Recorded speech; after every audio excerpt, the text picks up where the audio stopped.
Mark Rogers TV back with you, rating every schedule in college football. All the Power Fives plus the three major independents, Notre Dame, BYU, and Army. We're up to number 50, and it belongs to what has been the worst team in the Big Ten for the last several seasons, Purdue.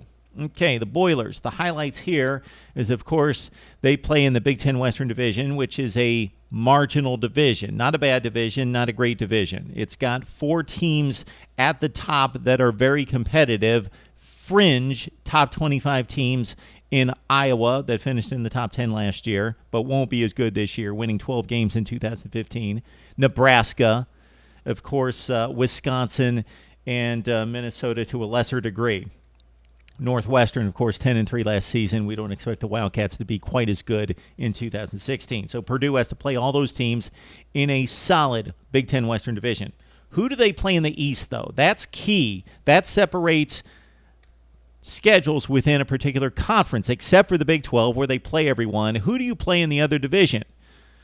So the Big Ten has gone from an 8 to a 9-game conference season, so most of these schedules are a little bit more difficult because a MAC school, for example, is being replaced by someone else in the Big Ten. So for the Boilers this season, pretty light touch in the Eastern Division. They don't have to play Ohio State, Michigan, Michigan State.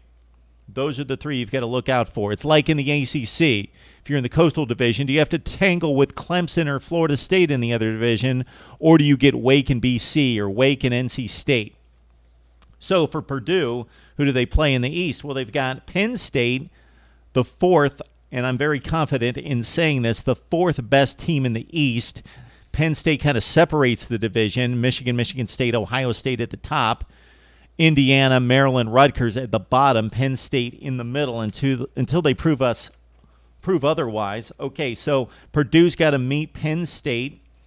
That game at home on October 29th. They've got Maryland, they've got Indiana, two of the worst teams in the Eastern Division. So they've got a light touch in the Eastern Division, so that weighs down the schedule. They also do not play a Power 5 program out of conference. They've got Eastern Kentucky. They've got Cincinnati. That highlights the out-of-conference games. They've got Nevada.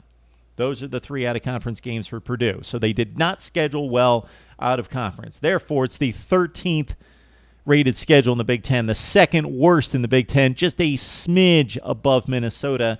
And if you check out our 9-point criteria on rating these schedules, our first video, got to look at that to see what the method to all the madness is. The tough stretch for the Boilers, and this is a pretty solid stretch of football right here. Starting October 15th, they've got to play Iowa, Nebraska, Penn State, Minnesota, Northwestern, and Wisconsin. That is a difficult 6-game stretch right there, especially for a team that's been out-recruited by just about everybody in the Big Ten. All right, Purdue, 13th schedule in the Big Ten, second easiest, and 50th in college football. Let's talk it up. Let's talk schedules. Would like to hear from you right here on Mark Rogers TV.